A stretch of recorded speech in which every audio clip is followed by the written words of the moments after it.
Greetings, everybody, and welcome to MLSnet.com's Extra Time. I'm your host, Greg Lawless, alongside Shep Messing, and this week we're talking about the cream of the crop, the top of the pops, the best in MLS, the four teams that are right now really cruising. We're also going to take an email from Sam from Section 8, who calls us out on one of our predictions for Newcomer of the Year, and we'll end up with a little final thought on the poor, hapless Toronto FC. Now, Shep, we got to start out west, right? Chivas, right now, the hottest team in the league. Maybe DC United is in there as well. However, Chivas has been streaking. A couple months ago, they were much further down in the Western Conference, and now they're rolling, and they're right in behind Houston for that, basically for the Western Conference title. Greg, you and I have made our mistakes on this show over the course of the season. Just a couple mistakes. We were questioning Preki early in the season. You can't question the job that Preki has done.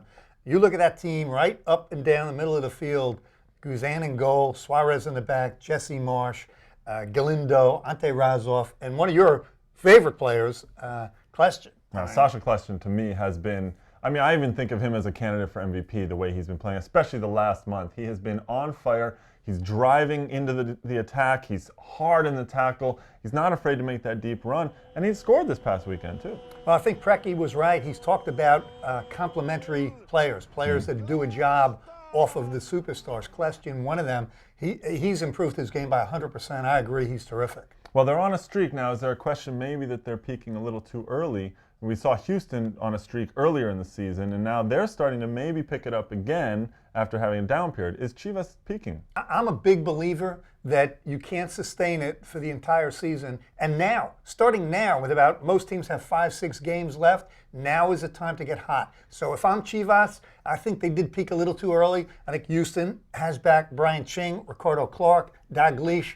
I think they're ready to go on a roll. And also Dallas, FC Dallas down there is starting to maybe show some things. They lost this past weekend, but they're another team, as soon as Juan Toja gets healthy again, who I think will start to streak and cause some uproar in the Western Conference. I'm not a big believer in Dallas right now. I think Danielson has some great skill on the ball, but a little shaky, temperamental guys. Yeah. So we'll see with Dallas. They do have talent. I do agree with Toja. Those are the three in the West. Yeah, well, they'll see who comes out of the top in the Western Conference.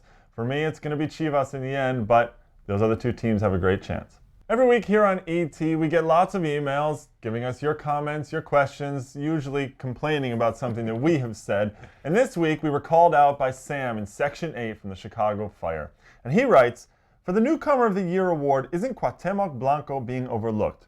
In my opinion, he has been the catalyst for the Fire to get out of their slump and back into the playoff picture." So last week, we talked about the Newcomer of the Year, and Cuauhtemoc Blanco was not in either of our lists. And I think part of that is that he joined the team midway through the season, so it was hard to really judge what he has done. However, Sam, you're right. Blanco has been a great catalyst for Chicago to get into at least that 8th playoff spot. There's no question. That's a sophisticated question from a mature audience that knows the game of soccer in Chicago. And Blanco's been tremendous on the ball, skill-wise, in the attacking third. There's another aspect of his play, though, on the field that is disturbing to the opposition. Dave Vandenberg, after they played New York, called out Blanco and said he's annoying, he's diving, he's whining, he's trying to draw yellow cards. We don't need that kind of play. But you can't dispute that the guy's been a leader he's produced on the field. And you can't also dispute the effectiveness of it. All that diving and all of that, that's part of the gamesmanship as far as I see it. No, I don't condone that. Never. Not at a World Cup, not in Major League Soccer. He has enough talent and skill on the ball where Blanco should concentrate on the good stuff. Well, that's absolutely true. And we also last week spoke with Chris Rolfe, who said that Cuauhtemoc Blanco's been very good in the locker room. Maybe not the best communicator because of some language problems. However, he has been good for the locker room. And Chicago is on a roll. They're in the playoffs as it stands right now. We'll see if they can keep that position. So Chicago's been very impressive getting into that 8th playoff position, but the reality is there are only two teams in the Eastern Conference right now. It's DC United and the New England Revolution. These two teams are head and shoulders above everyone else. They're playing at a different level.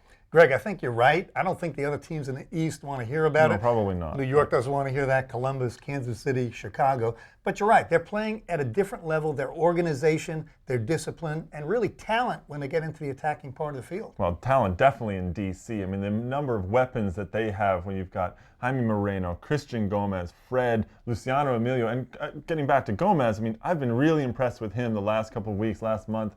Middle of the season, he seemed to drop off. Maybe he was tired from all the travel in Super League and all that. However, he's looked phenomenal lately. Yeah, Christian Gomez, that kind of sneaky, crafty player. He'll have his lulls during the season. This is when he has to turn it on. And don't forget Ben Olsen. I think he's having the greatest year he's had in Major League Soccer. Yeah, well, these two teams, New England and DC, they met up a couple weeks ago.